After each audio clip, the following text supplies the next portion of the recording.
Hey everybody, and welcome back to another episode. We're doing a review of Season 2, Episode 2 on ReZero. And this is, if you're following by total episodes, episode 27, and it's called The Next Location. So what'd you think, Candace, overall? Like, this was a pretty, kind of transitionary episode into the actual main plot of this arc. So how'd you feel about the whole thing overall? New characters, saw, a different kind of witch. That was a big surprise at the end too. That was and my favorite part. And the new maid. What was her name? Petra? No. Petra? Frederica? Yeah. They say it with the accent though. The half beast. Yeah. Maid. Yeah, she was, and then that was like not a callback, but we had seen her in season 1, 2 in a flashback of when Subaru was first practicing at the mansion to be his he was a butler there at the mansion. Oh. There's a flashback with Rem and Ram, all three of them. Rem and Ram. Rem and Ram. But that was it was nice to see her, they hinted at her way ahead of time, and now we finally getting that character. And she was interesting too, because like you said, she was a half beast. They call her half. Yeah, they did call her half beast. Well, I mean, Rem and Ram are half. Whatever, something. I forgot what they were. No, they're demons, but they're just twins. It's only they're like the special. Yeah, and so I mean, it's like the maids have something in them. Yeah, but Petra's just like the little kid in the village. Normal little village girl. And we found out work. Found out she's 12 years old from this episode. Don't want to act like an adult. Yeah. Okay. But anyway, I thought it was a good episode. I wasn't bored through any of it. Because, the first part was a little bit slow, but then as soon as they got to, the village and then the mansion, towards midway in the episode, they just kept, giving us more questions and more stuff to think about. And the main part that I wanted to ask you about was when Subaru went to the library to talk to Beatrice. Because, immediately, he presented the Bible. Is it a Gospel? Gospel, that's what it is. And then she sees it, and she's like, "Why do you, of all people, have this?" And then... Yeah. So he said he just, got it from the enemy. Yeah, off the body. Yeah, and then she was like, "Did you kill him?" Or, well, I don't know if she asked him, but he was like, "I killed him." Yeah. And then she got mad. She got... So it's kind of sad, mad. Yeah, because she's like, so that means Geese is dead, or Geese has left me, something like that. Geese, yeah. So that's we're assuming from that it's Betelgeuse. I mean, who else could it be? And I mean, they did show a flashback of him killing Betelgeuse, and so it is. I think it is him. But then I even mentioned it while we were watching it. But why was she so affected by that? I don't know, maybe what I'm thinking is these people, Betelgeuse, I feel like he used to be a normal person, that maybe he was friends with Beatrice back in long, long time ago until he became... The Archbishop? Yeah, he just, until the witch made him to where he was, now that we know him. So I feel like maybe they were longtime friends when Betelgeuse used to be more a normal, not that psycho, person that we know now. The other option would be that Beatrice has something going on with the whatever they're called, the archbishops. She has some kind of connection to them. Maybe. That'd be the other side of the coin, I think. But that just opened up another question for us. How is she connected to him specifically, and then maybe to the rest of them? Yeah. Well, did you have a theory? No, that was it. I just took it as what it seems to be. Yeah. I didn't think much of it. I think it's... I mean, she could be connected for all we know. Yeah, because as soon as she found out that he was dead, her attitude changed towards Subaru. But my thing is, why... she only asked about him. I mean, she didn't ask, how about the others? Have you met other ones or whatever? Did you encounter other people? It just seemed like she was more concerned with Betelgeuse more than the other ones. I mean, that's just how I took it. Because it was very specific to Betelgeuse. Yeah. But anyway, so there's that. And so the main thing in this episode is them starting their journey to the sanctuary. Mm-hmm.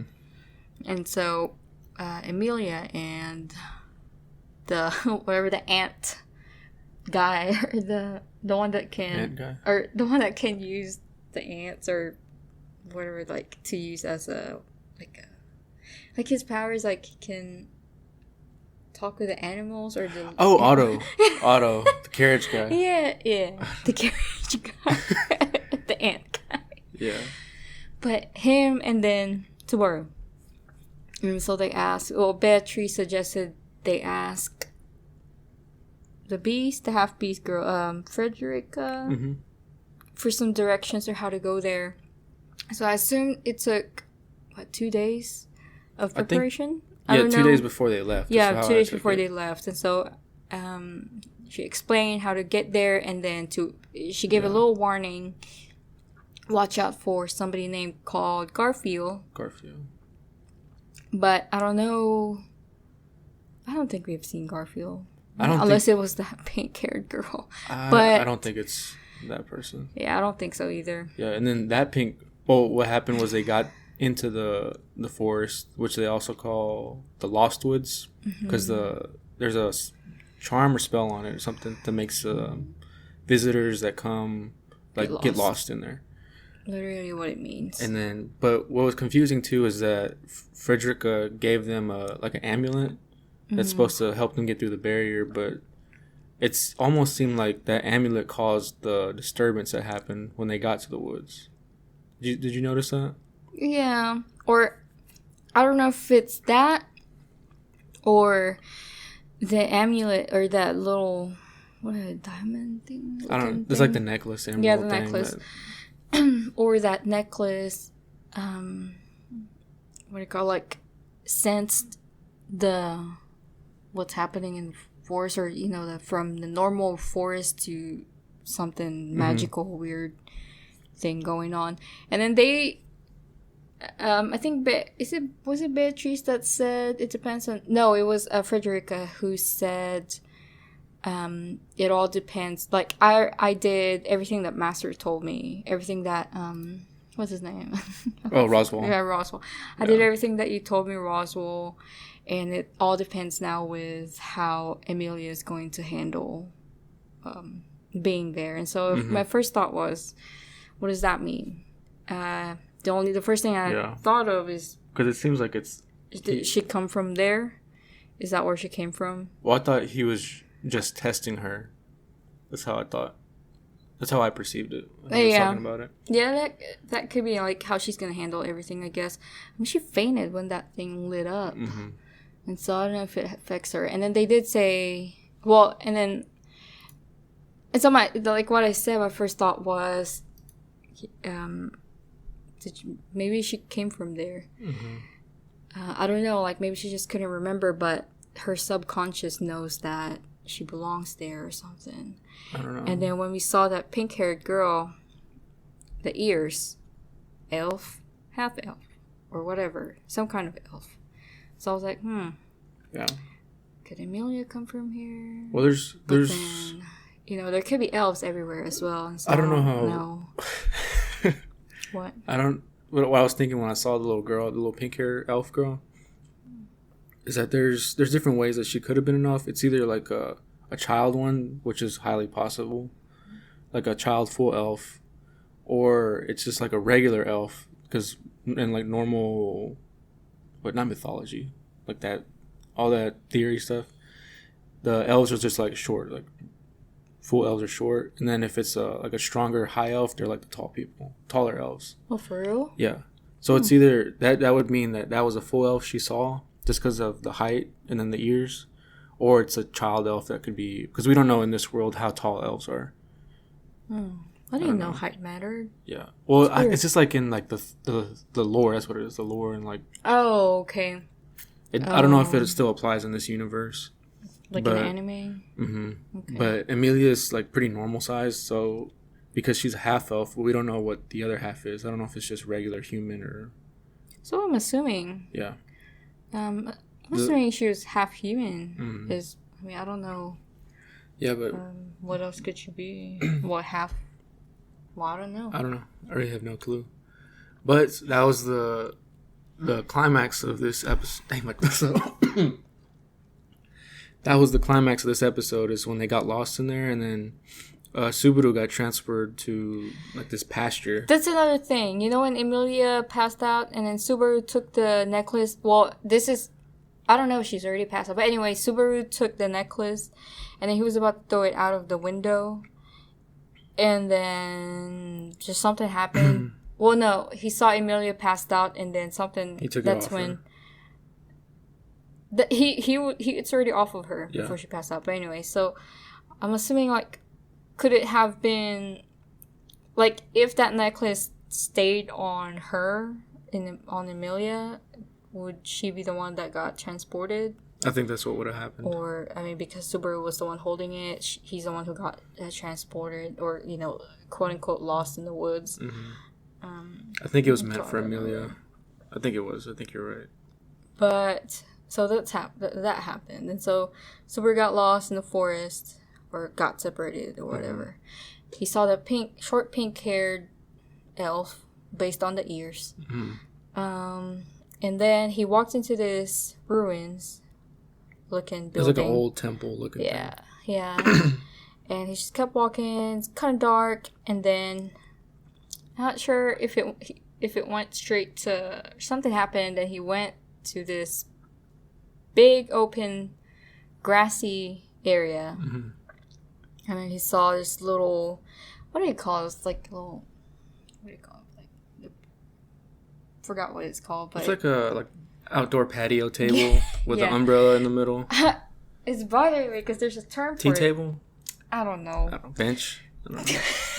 Table chair. Sandwich? Oh, picnic table. Is that it? No? Garden table? Like, is it like a pagoda looking thing? It's not a pagoda. You mean a gazebo? Or gazebo. It's not a gazebo. No? Okay. Well, that shit don't matter. It's just bothering me. It's a table with an umbrella in the middle. That's all it is. Okay, so and it was kind of fancy looking. He sees somebody that looks like Emilia. Silver hair, you know, different colored looking eyes. Darker looking eyes. Mm-hmm. Has that, instead of that rose on the hair clip or whatever. She had that butterfly. That green butterfly. And then she introduced herself. Her name is Echidna. Mm-hmm. If you searched it, I thought it was some kind of like a butterfly, caterpillar. No.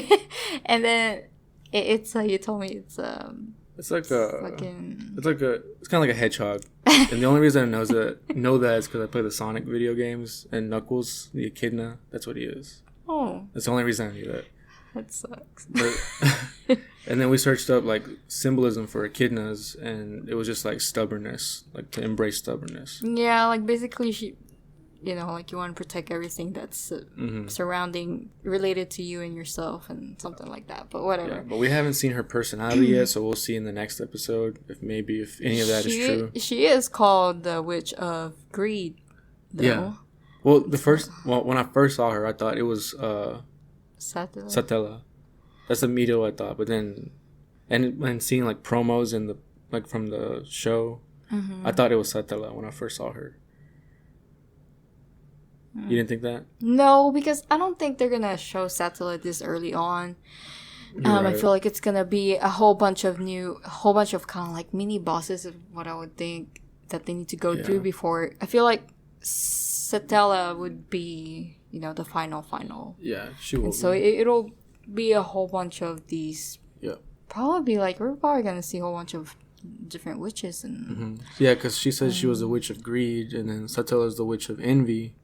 So I don't know. That would mean that each sin has a witch.